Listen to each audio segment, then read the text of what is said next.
Playing a tabletop game where every single thing has been painted is a far off dream for a lot of hobbyists, but in today's video, I'm going to help you make that dream come true.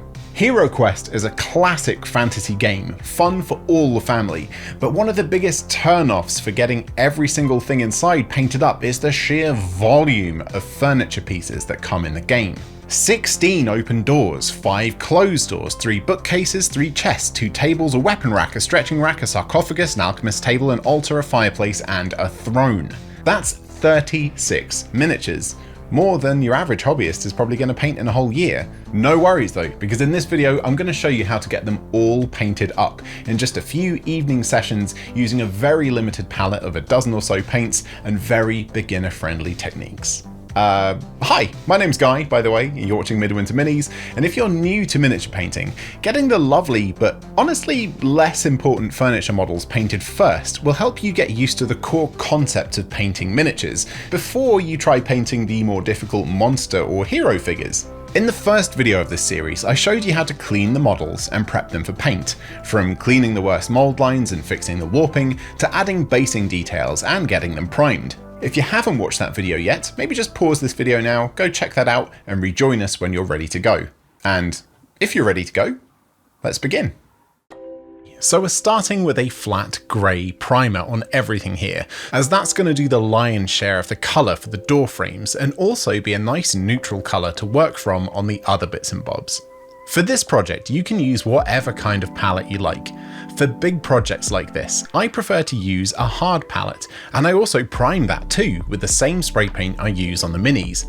That way I can tell how the paint is going to react on the model and see how fluid it is, how well it covers, stuff like that.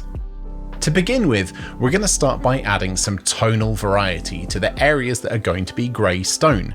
Add a drop of green, a drop of brown, and a drop of khaki paint to your palette, and mix some grey into them, about half and half, to make them a more neutral, desaturated tone.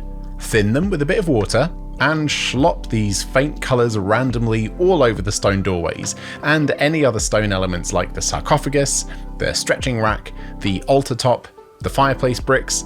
All this is going to do is make the stone's colours a bit more interesting than just flat grey, but it will be very subtle in the finished furniture. So just have fun and get a feel for the paint if this is your first time. See how it moves over the models.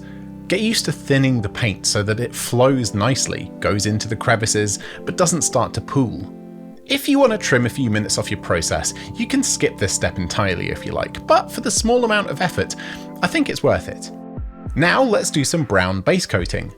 Grab your brown paint, thin it with a bit of water so it's a nice fluid consistency, and start blocking in the areas you want to be brown. So the wooden doors, the underside of the altar, the mechanical bits of the stretching rack, the logs and the picture frame of the fireplace, all of the chests, and the underside of the alchemist's table, the planks of the table, the bookcase, the throne, the weapon rack.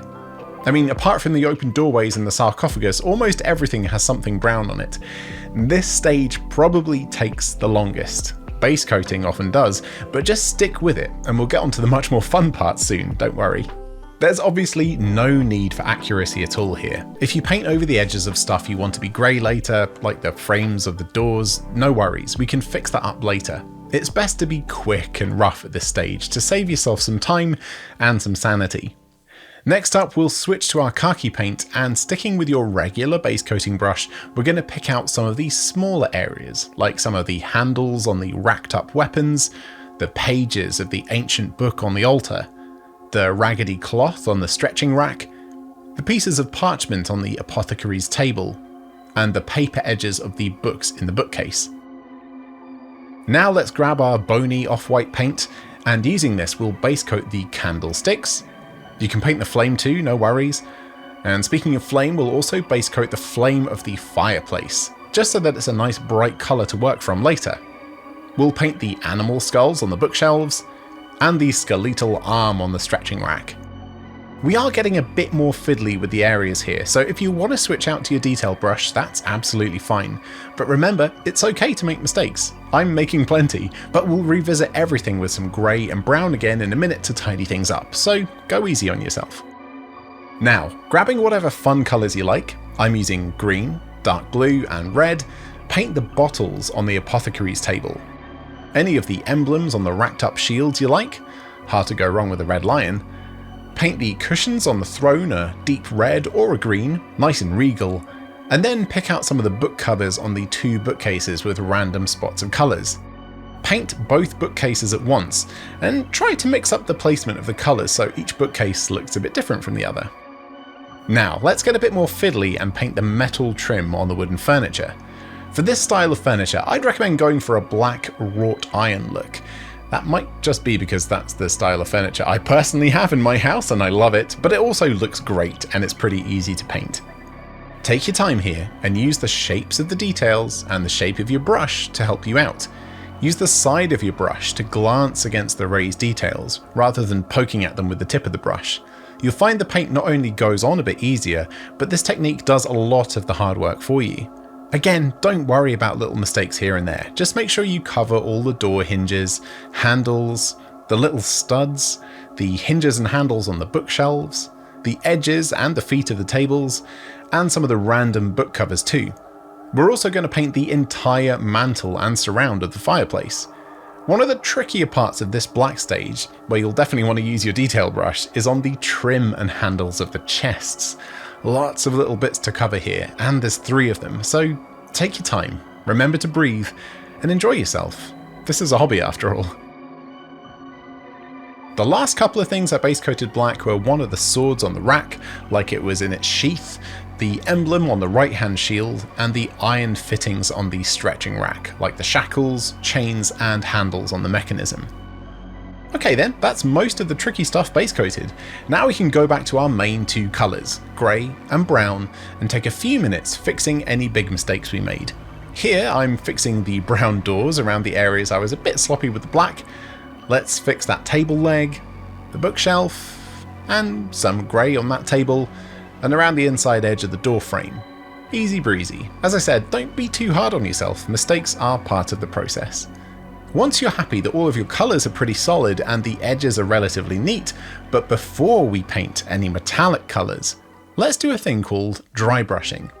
Let's squeeze out a blob of our brightest paint, pale sand if we're using the palette of colours I suggested, and grab our large flat brush. Now, even though it's called dry brushing, you'll find the effect is a little bit better if you get a bit of moisture on your finger.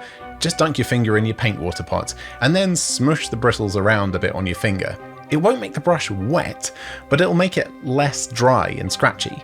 Now dab some paint on and smear it off, either on your palette like me, or on a piece of paper or cloth. You want to get most of the paint off, just leaving a hint of the paint still on the brush, and then start gently sweeping your brush over the models. Because we left off the metallic paint up to this point, you can apply this technique everywhere. Catch all the pieces from all angles, focusing especially on the tops of the pieces. Where there's wood grain, try to go from side to side across it, rather than following the length of the grain, and that way you'll pick out all of the fun texture. Don't worry if things look quite stark at the moment, because everything is going to get pretty muted down shortly.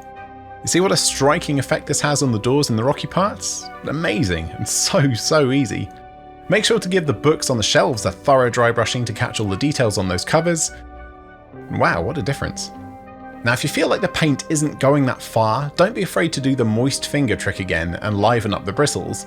And as I said, catch everything. The altar, the stone, the woodwork, the candles, the book, the lot. And now we've dry brushed everything, let's apply some metallics. We do this after the dry brushing, because otherwise the metallics would all end up looking a bit drab and dusty, but not in a good way. Grab whichever gold and silver paint you chose for your paint selection and give the metal elements a base coat. I painted the scales of the apothecary table gold, as well as the amulet, the candlesticks on the altar, and the trim of the lion shield. And then with the silver I base coated the swords and the other weapons' metal parts, and that's it really. Now with the metal parts done, it's time for the wash stage. All we need to do is mix your black wash with your brown wash in equal quantities. I'm doing this in a little plastic shot glass to make it easy to work from. And then I also added a tiny squirt of water just to thin it down a bit to make the effect a bit more subtle. And now simply paint this all over every single model. making sure to get it into all the nooks and crannies, cracks and crevices. This wash will seek out the recessed areas and darken them down, but it will also give everything a more drab, worn tone. Very fitting for the furniture of a murky, spooky dungeon. Make sure to wick away any areas that pull too much though, otherwise you'll be left with ugly tide marks once it's dry. You see what a difference this makes side by side? And notice how the dry brushing has been really toned down. Nailed it. Now, once this is all dried, and being realistic, it'll probably take a good overnight drying session, all the pieces will be game ready the next day. If you're brand new to tabletop mini painting, feel free to leave the furniture here. You've done a fantastic job. And playing a game with painted minis will feel so much more rewarding than yet another game with bare plastic models. But if you want to spend a little bit longer on this project and feel a bit more confident with your brushwork now you've nailed the basics, I'll show you a few extra steps to really take these models to the next level. The first step is super easy anyway, we've already done it. Just another light dry brush with pale sand on the rocky and stony areas, but this time giving a very light touch and only focusing on the top halves of stuff like the door frames, leaving the bottom half untouched. See what a difference that makes? Awesome. Take a little bit more care on the doorways that have the doors in place, because you really don't want more pale sand dry brushed onto the wood. Don't forget to dry brush the tattered fabric on the stretching rack, as well as these stony textured sides. Brush downwards on the brickwork of the fireplace, and then when you're doing the sarcophagus lid, be careful not to focus on the sword too much. It sticks out quite a lot and will catch a lot of paint and look a bit weird and jarring. Instead, focus on the areas around it to keep things more realistic. Put the lid on the sarcophagus to dry brush the sides, and that way you'll keep the natural shadow under the lid. Dry brush the top of the altar, as well as the pages on the book. We can also dry brush the candles on the altar, as well as the flame on the fireplace too. Now we'll do the same thing for the wooden parts, but instead of using our pale sand paint, we'll use our khaki paint, which is a bit more appropriate to use for a wooden highlight. Same again, trying to enhance the grain of the wood by going side to side across it. For the doors, I think it looks quite good to do a soft circular motion around the centre, leaving the edges a bit darker. Now let's tackle all the creepy vines on the door frames. Mix your green paint with your brown wash in roughly equal quantities, maybe leaning a bit more towards the brown wash. You're aiming to make a very fluid, quite transparent, murky green here. And using your detail brush, carefully follow the lines of the vines. You can try your best not to paint over the stony bits, but honestly, it's such a subtle colour, and greenery tends to spread out and be quite mossy, so really, who cares? Just paint the vines and enjoy yourself. You can even paint some of the stony areas with this green wash mix on purpose to make it look old and mossy and damp. And obviously you can use the green paint on its own to bring back the vibrancy to any bottles or book covers you painted green too. Leave plenty of the existing colour left behind, especially in the recesses, just pick out a couple of top facing areas to highlight. Now let's bring back a bit of depth to all the wrought iron bits that the dry brush has made look a bit flat. Mix a few drops of black wash with a single drop of black paint to create a very fluid but slightly transparent black glaze, a bit more potent than a wash on its own, and paint the central areas of all the metal parts, leaving the brighter edges alone. This is also the perfect paint to add any extra shadows to the recesses of the metal weapons on the rack, picking out some more manual detailing. Also, if you're feeling particularly artsy and want to challenge yourself with the detail brush, try scrawling some fine squiggly lines or tiny diagrams on the pages of the altar book. I also carefully painted a few Roman numerals on the cards on the alchemist's table, and made a few ink splats near the top of the quill to make it look like whoever was writing dropped their pen in a hurry. Right then, let's paint some fire. Using your favourite yellow paint, base coat the tiny flames on the candles, as well as the big roaring fire in the fireplace. Yellow paints tend to be a bit more transparent, but don't worry, we've already base coated the stuff off-white anyway, so our yellow will be nice and bright. Now once you've base coated them with yellow, mix in a tiny bit of your red into the yellow on your palette to make a hot orange, and then paint nearly all of the flame, but leave the bits near the very bottom of the fire and in the deepest crevices pure yellow. Add more red to your mix, bit by bit, and focus your new, hotter, redder colours towards the top and outside parts of the flames.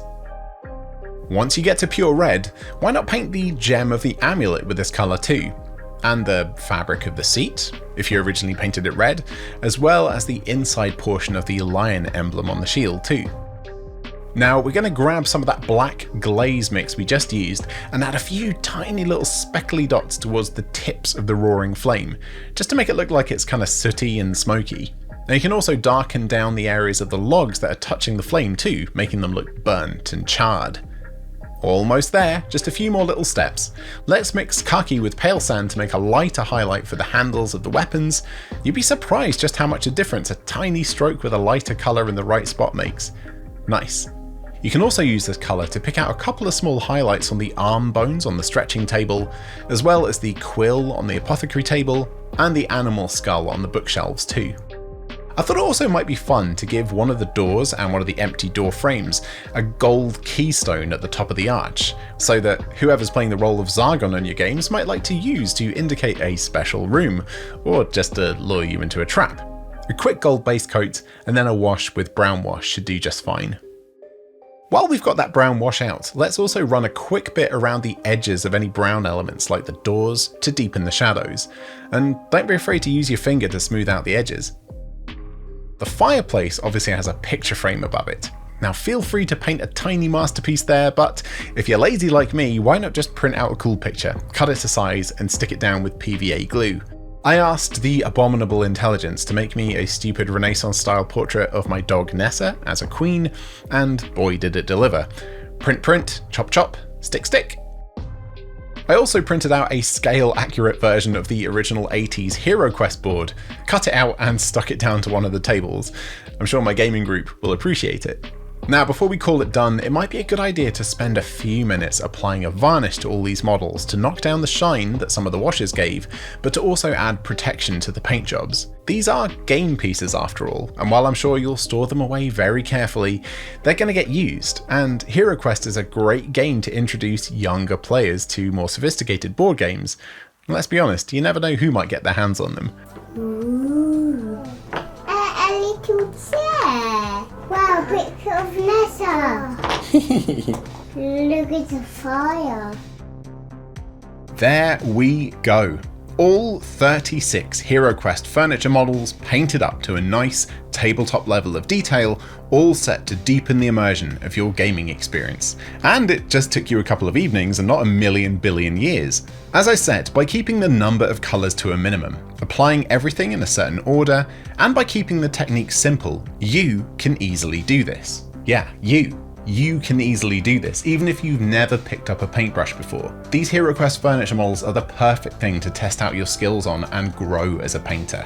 And by the way, if for some weird reason you're watching this video but don't already own HeroQuest, please consider checking out the links in the description. You'll get a nice discounted price, but Midwinter Minis also get a little kickback too, so it's a great way of supporting the channel at no extra cost to you. I hope you found this video useful and are looking forward to joining me for future episodes where I show you how to paint up all of the monsters and the heroes from the base game. Now I know in the previous episode I said I'd be sticking with the models from the Avalon Hill re-release, but if you've watched any of my videos before, you'll know I have a certain soft spot for the retro stuff. And man, I love a good eBay bargain, so I may end up showing you how to paint the 80s models too. If you've had fun watching this video, or have maybe found it useful for your own hobbying, please consider supporting the channel using the links in the description below. We've got a fantastic community over on Patreon, and we've also got a little merch store where you can grab limited edition prints. Thank you so much for watching, and I'll catch you next time. Bye for now.